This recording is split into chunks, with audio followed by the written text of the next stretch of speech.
Mesdames et messieurs, fidèles internautes de National TV, bonjour à vous tous et merci de prendre ce rendez-vous sur nos antennes. Rendez-vous, oui, éclairage qui nous permet d'avoir plus d'éclaircissement sur la situation. Parfois, quand ça devient, bon, on ne sait jamais, hein, conflictuel ou quoi. En tout cas, nous allons tenter tout de suite là de rallier Dr Hamidou Yekini. Hamidou Yekini qui fait partie de la coordination nationale des réseaux Olivier Bokor. Il est le coordonnateur national adjoint chargé des relations extérieures qui sera certainement en situation avec nous. Docteur Yekini Hamidou, bonjour à vous. Bonjour, comment allez-vous? Nous rendons grâce à Dieu et qui veille sur nous et chez vous, docteur. Merci beaucoup. Alors, docteur, le week-end dernier, vous étiez ensemble dans la commune d'Alada pour l'installation de la coordination départementale atlantique du réseau Olivier Bokor. Mais tout de suite, quelques jours après, nous avons eu, les écrits ont commencé par circuler sur la toile. Dites-nous, docteur Hamidou Yekini, de quoi s'agit-il concrètement? En fait, la situation qui prévaut actuellement, c'est la somme des frustrations, des problèmes qui se posaient par rapport au fonctionnement de la coordination. En fait, nous avons à la tête de la coordination quelqu'un qui n'a pas la capacité de gérer cette coordination. Il n'a pas la compétence qu'il faut et il n'est pas transparent dans la gestion de cette coordination. Et c'est un monsieur qui ne respecte personne et qui ne reflète même pas l'image de celui-là qu'il prétend soutenir, c'est-à-dire le président Olivier Bokor, parce que Olivier Bokor, c'est quelqu'un qui quand même est un exemple, vous voyez. Donc on ne peut pas prétendre soutenir la candidature de quelqu'un quand on n'a pas une moralité bien cotée sur le plan national. Docteur Yekini.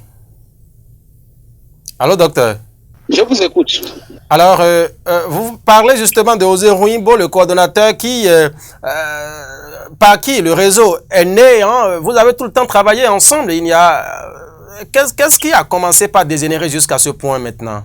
On a travaillé ensemble malgré nos divergences, c'est-à-dire qu'on essaye quand même de transcender les situations parce que nous avons toujours dit que ce qui nous unit est plus important que ce qui devrait nous diverger parce que l'objectif pour nous c'est qu'en 2026, il faut qu'on parvienne à propulser monsieur Olivier Bokor au palais de la Marina. Donc, au vu de cela, nous encaissons des frustrations, des problèmes que nous gérons entre nous, mais à un moment donné, on n'a pas pu continuer à supporter ces choses parce que ce monsieur Osé Rouimbo ne respecte personne, il n'est pas transparent dans la gestion de la coordination.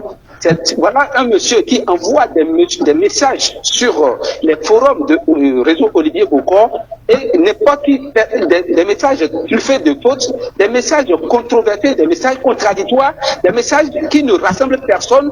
Et quand quelqu'un intervient pour faire quoi? Pour répliquer, c'est-à-dire qu'il supprime la personne ou bien il supprime le message. Donc lui, il n'a pas de droit, personne, on ne peut pas le contredire. Alors qu'en politique, il faut faire quoi? Il faut faire en sorte qu'on fait la multiplication. La multiplication et l'addition. Les gens soient atterrés à votre cause. Même quand, bien même, ils ne sont pas tout à fait en phase avec ce que vous soutenez, vous faites un effort pour les convaincre, pour les amener à accepter la cause. Parce que nous avons dit que le président Olivier Bokor a besoin de tout le monde pour être élu en 2026. Ce monsieur, Osé Rouimbo, c'est lui qui dit que, quand vous voyez dans ses messages, il dit que la coordination, c'est sa chose. Il va coorter des gens dans la coordination sans nous consulter. Vous voyez, il va coorter des gens dans la coordination sans nous consulter. Il amène des gens, il ne sait pas à quel prix il le fait, je ne sais pas quel est le deal qu'il a avec ces messieurs, mais le comble est que quand les messieurs viennent, ils constatent ces insuffisances. Donc voilà, beaucoup de choses, beaucoup de frustrations, qui fait qu'aujourd'hui, il est décrié par tout le monde. Il est décrié par tout le monde. Ah, vous voyez, donc il n'est plus capable de continuer à gérer, à gérer le réseau Olivier Bokor. Sinon, il ne fera pas bien à Olivier Bokor.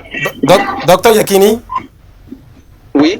Quelques minutes après votre publication sur les réseaux, Osé Rouimbo n'a pas tardé à envoyer une contre-vérité pour expliquer un peu la situation. Il vous aurait reproché le fait d'avoir fuité les informations qui sont appelées à être secrètes entre les membres de la coordination sur les réseaux.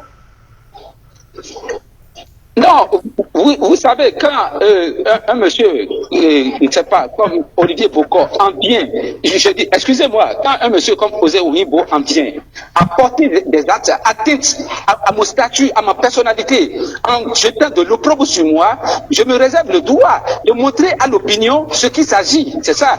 Vous voyez, vous avez vu des messages qu'il a publiés partout. Un message que je lui ai envoyé en privé, c'est pas à lui de révéler ce message en public. Vous voyez ce qu'il a fait de ce message. Il a dit que j'ai fait usurpation de titre, tout ça là. Je suis en train de m'apprêter pour faire un procès contre lui. Je vais le poursuivre devant la criette. Les menaces qu'il m'a proférées, c'est pas les insultes publiques qu'il a faites, je me réserve le droit. Je suis en train de prendre des précautions pour que d'ici peu, on se retourne vers les prisons judiciaires et qu'on aille devant la criette. Il va répondre de ses faits, ce monsieur-là. Docteur Yekini? Oui. À cette allure-là, est-ce qu'on peut penser que le réseau Olivier Bokor va toujours continuer par suivre maintenant comme cela a été toujours depuis quelques temps, nous constatons sur la toile? Ce réseau ne peut plus évoluer avec Olivier Bokor, excusez-moi, avec Osei Ounimbo, parce qu'il est vomi partout. Vous voyez, allez voir sur le réseau, le rôle que je jouais sur ce réseau, l'animation de la vie politique que je jouais sur le réseau. Aujourd'hui, ce réseau ne fonctionne plus. Il a supprimé tout le monde. Il s'est fait auto-nommer administrateur de tous les réseaux. Donc, personne n'a le droit d'intervenir, d'ajouter des militants sur le réseau. Vous voyez, ce réseau, le coup qui est en train d'être préparé maintenant, c'est de faire tuer tout le réseau. Donc, si Osei Ounimbo, d'ailleurs, il est déjà déçu, il n'est plus responsable, nous sommes en train de prendre des mesures pour qu'on évolue autrement. Parce que notre objectif, c'est de faire en sorte que Olivier Bokor soit président en 2026. Et nous allons contribuer à cela. Je me demande si comment Osei Ounimbo est en mission. Est-ce qu'il est là pour faire la promotion de Olivier Bokor? Est-ce qu'il n'est pas une dope dans le groupe et il veut déstabiliser, il veut ternir l'image de Olivier Bokor en posant cette date? Vous n'êtes pas sans savoir que tout récemment par rapport à l'activité politique, suite à l'intervention du respecté professeur Jean Brenou, tout ce qu'il a dit, vous avez vu, et quelques instants après, il a commencé par présenter des excuses. Mais ce n'est pas bien, c'est un affaiblissement. On ne peut pas venir soutenir un candidat avec tous les arguments que nous sommes en train de faire et quelqu'un vienne déconstruire ces arguments-là, ces positions-là, avec des mensonges, avec ces genres de revirements. Ce n'est pas bien. Vous voyez que en procédant ici, il ne soigne pas l'image du président Olivier Bokor. Donc, il n'est plus qualifié à gérer comment dirais-je, le réseau Olivier Bokor. Je m'apprête à lui faire ce procès. Il va comparaître devant la criette et je suis sûr que il va subir la rigueur de la loi. Il va subir la rigueur de la loi. Non, docteur Yekini, merci à vous. Est-ce que vous avez un appel à l'endroit de tous ces militants-là du réseau au niveau sur l'ensemble du territoire national, du nord au sud, de l'est à l'ouest? Oui, ce que je veux dire à tous les militants, c'est d'être serein et de ne pas perdre de vue l'objectif. L'objectif ultime pour nous, c'est de faire en sorte qu'en 2026, le président Olivier Bokor, qui est l'homme qualifié, qui a la qualité d'homme d'État, qui est un homme généreux et qui quand même, comme je le dis, est un don de Dieu pour le Bénin, que ce président, que ce monsieur soit élu aux élections présidentielle de 2026. Vous voyez. Donc, je dis aux militants d'être sereins que nous sommes en train de prendre des mesures et que d'ici peu, il y aura des communiqués qui seront publiés, des organisations qui seront publiées, et il y aura de nouveaux responsables, des gens dignes, des gens capables de porter l'idéal, de faire le job pour que le président Olivier Bokor aille au palais de la Marina. Docteur Yekini, merci à vous. Moi, je vous remercie aussi. Beaucoup de courage surtout. Mesdames et messieurs, à l'instant, c'était donc Dr Hamidou Yekini. Compte tenu des informations nouvelles, il a été donc le coordonnateur national adjoint chargé des relations extérieures du réseau Olivier Bokor. Tout ce qui se passe à l'interne de cette coordination, vous avez donc eu un peu d'éclaircissement. Ce qui est sûr, nous allons peut-être suivre un peu l'actualité pour voir de quoi sera fait la suite. Il n'y a pas de souci n'importe comment. Merci à vous, Dr Yekini, d'avoir été des nôtres. Guillaume Moukari l'a réalisé. Merci et bon courage. à tout le réseau. L'essentiel, c'est que l'objectif soit atteint. Portez-vous bien, mesdames et messieurs. Bon week-end à vous. Au revoir.